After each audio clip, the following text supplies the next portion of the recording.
The signal, no one answered. The distress signal cut through the void like a scream. It was weak, fractured, desperate.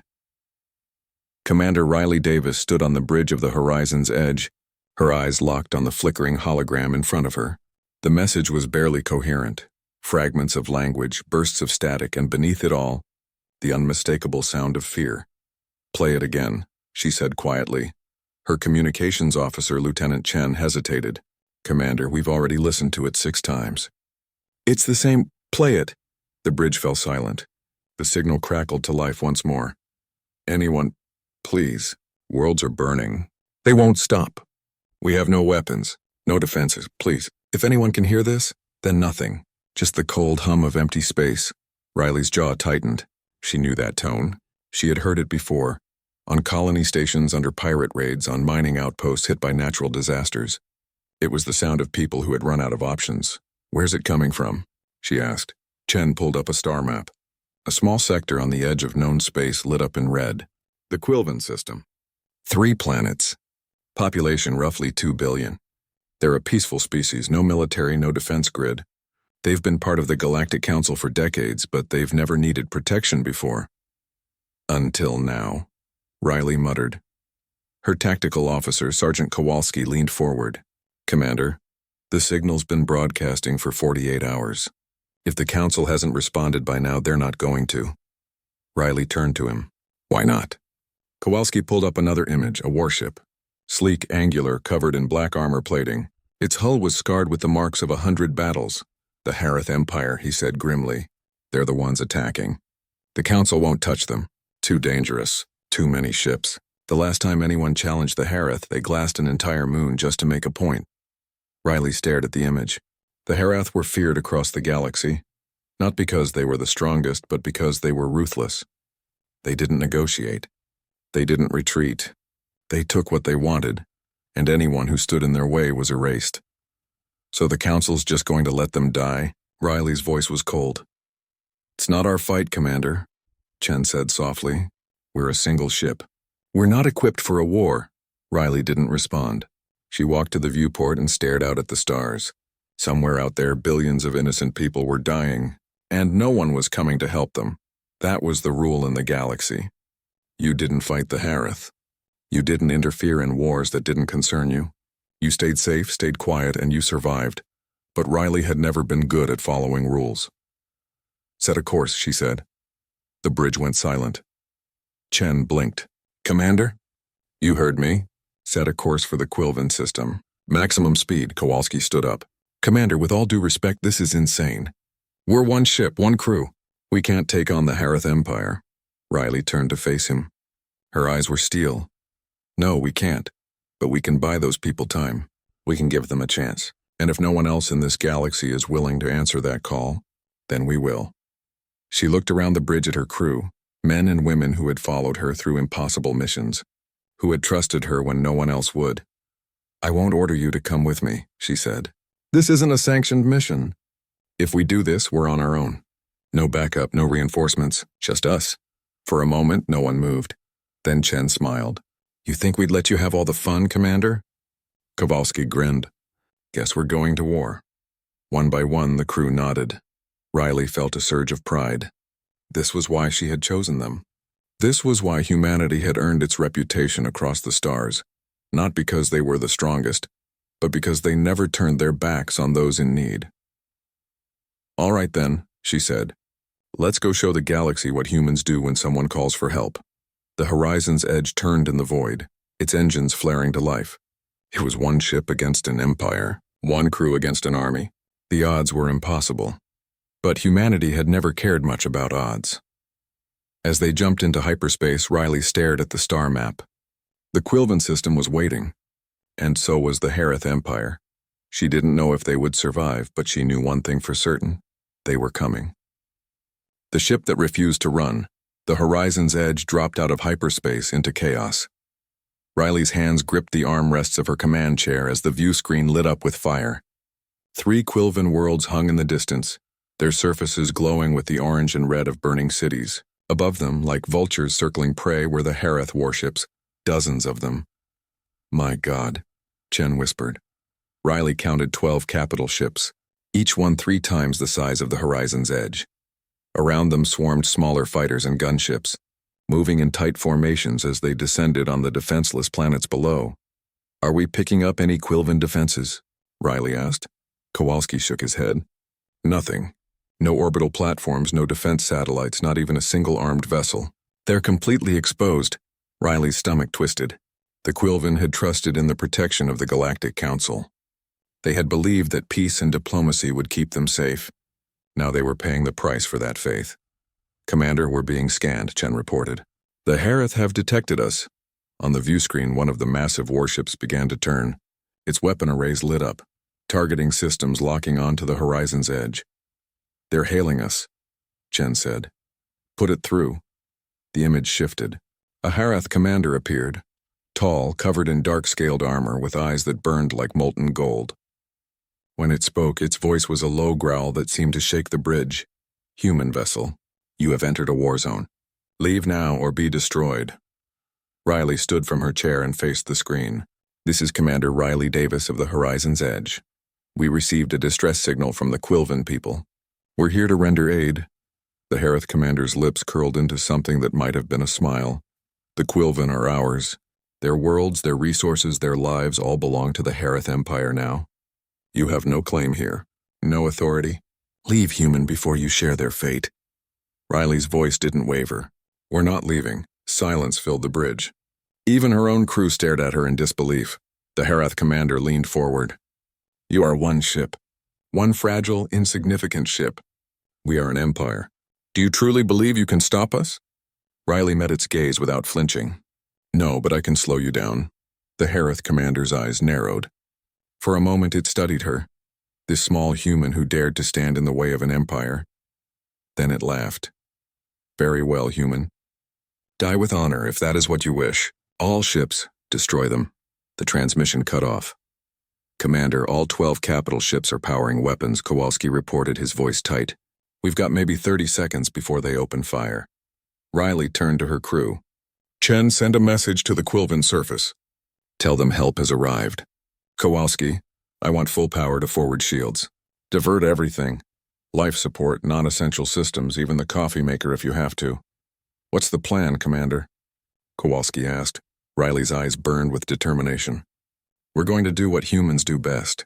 We're going to improvise." She pointed at the nearest Quilvan planet. "Take us in. Full speed. Get us into low orbit. That'll put us right in the middle of their formation," Chen protested. "Exactly. They won't risk hitting their own ships if we're close enough. And once we're in atmosphere, their capital ships won't be able to follow without risking collision." Kowalski grinned. "You want to use the planet as cover.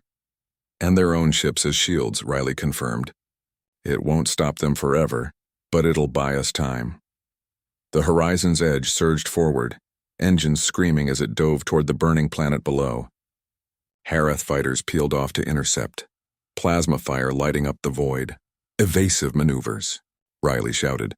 The ship banked hard, rolling through a storm of enemy fire. Explosions bloomed around them as the shields absorbed hit after hit. Warning alarms blared across the bridge. "Shields at 60%. Kowalski called out. "We're not gonna make it," Chen yelled. Riley gripped her chair.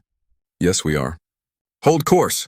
They plunged into the atmosphere, the hull screaming as friction heated the outer plating. Behind them, the Harith fighters followed, but the massive capital ships held position in orbit, just as Riley had predicted. "We're through," Chen announced, relief flooding her voice. The horizon's edge leveled out above a Quilvan city, or what was left of it. Buildings lay in ruins, fires raging through the streets. But in the distance, Riley could see clusters of Quilvan civilians, small, furred creatures with large eyes, fleeing toward the forests. "Commander, we're receiving a transmission from the surface," Chen said. It's the Quilvan." "Put it through," a voice came over the speakers, soft, trembling, filled with disbelief. You came. We sent the signal, but no one answered. We thought we were alone." Riley's throat tightened. "You're not alone. Not anymore, so, but why? We are not warriors. We have nothing to offer you. Why would you risk your lives for us?" Riley looked out at the burning city, at the people running for their lives, and she thought about every reason she had ever joined the military. Every reason she had ever put on the uniform. Because someone has to, she said simply. Because it's the right thing to do. There was silence on the other end. Then quietly, "Thank you." The transmission ended.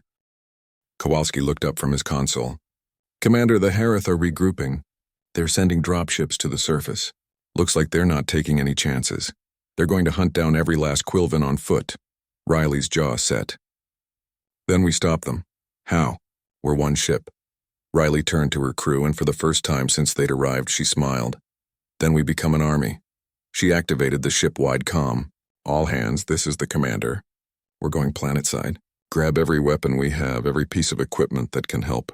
We're going to teach the Harith something they've forgotten." She paused, her voice ringing with conviction. "That humanity doesn't run, and we never leave anyone behind." The horizon's edge descended toward the surface, engines roaring defiance. Above them, the Harith fleet waited. Below them, a desperate people clung to hope. And in between, one human crew prepared to do the impossible. Part 3. The Empire. That learned to fear. The dropships came at dawn. Riley crouched behind the rubble of a collapsed building, watching as the Harith troop carriers descended through the smoke-filled sky. They landed in formation, their ramps dropping with mechanical precision. Dozens of armored soldiers poured out, weapons raised, scanning for targets. They expected to find terrified civilians. Instead, they found humans. "Hold," Riley whispered into her comm.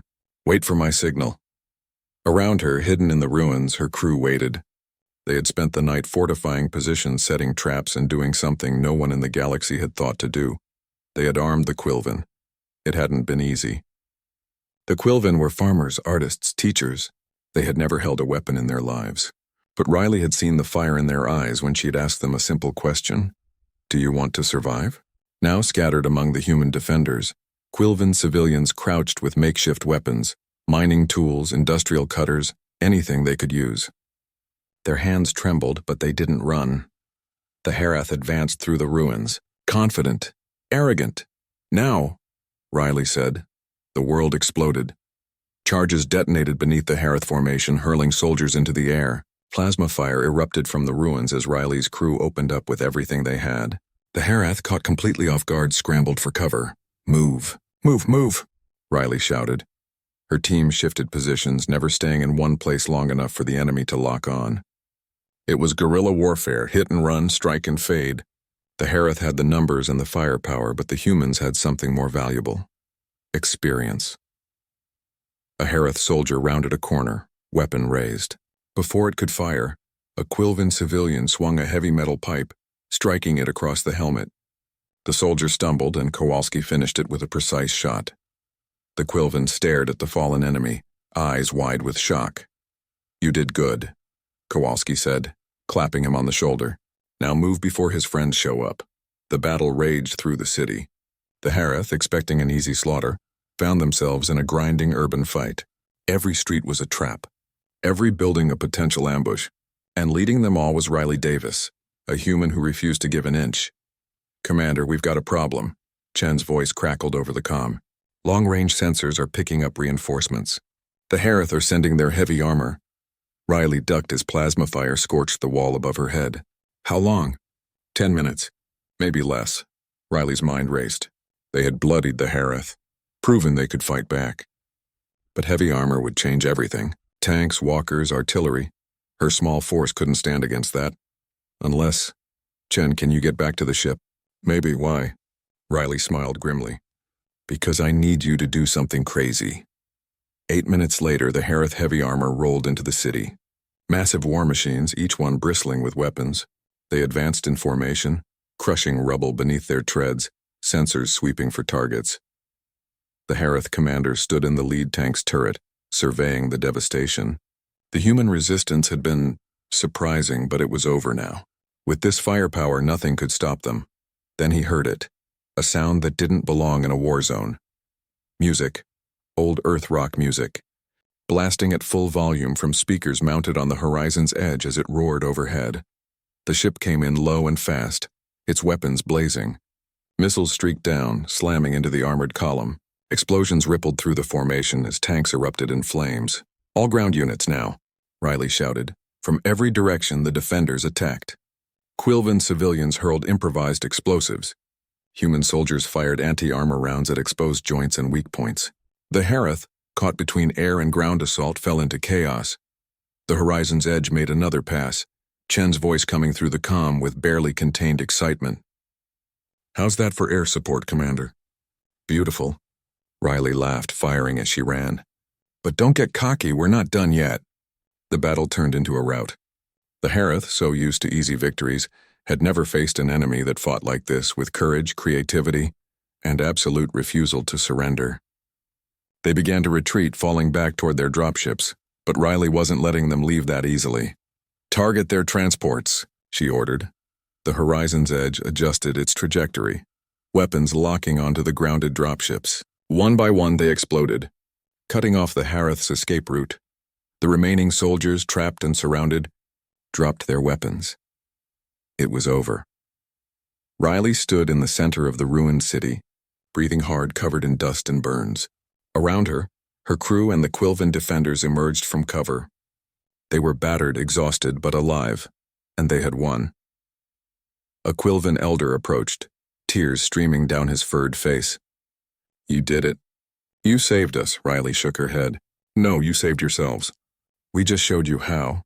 She looked at the Quilvan fighters, civilians who had become warriors in a single night. They stood straighter now, eyes no longer filled with fear but with something else. Pride. "What happens now?" the elder asked. "The Hareth will return." "They always return?" Riley looked up at the sky where the Horizon's Edge circled protectively. "Then you'll be ready. You've proven you can fight. Spread the word to the other worlds. Teach them what you've learned." The Hareth ruled through fear, but fear only works on those who have no hope. She placed a hand on the elder's shoulder. "You have hope now. And you have something else." "What?" Riley smiled. "You have humanity's promise. We don't abandon our friends, ever. If the Hareth come back, you won't face them alone." The elder nodded, understanding dawning in his eyes. "The galaxy will hear of this. They will know what humanity did here." "Good," Riley said. "Let them know. Let them all know." She turned to her crew. They were battered, some wounded, but every one of them wore the same expression: satisfaction. They had done the impossible. They had stood against an empire and won. "All right, people, let's go home," Riley said. "We've got a report to file that's going to make the Council very uncomfortable." As the Horizon's Edge lifted off, carrying its weary crew back toward human space, Riley took one last look at the planet below. The Quilvan were already rebuilding, already preparing. The Hareth Empire would think twice before attacking them again, and across the galaxy, other species would hear the story. The story of how one human ship answered a call that no one else would. How humanity had proven once again that compassion was not weakness. It was the strongest force in the universe. Riley leaned back in her chair and closed her eyes. They had defied orders, risked everything, gone against impossible odds, and they'd do it again in a heartbeat, because that was what humans did.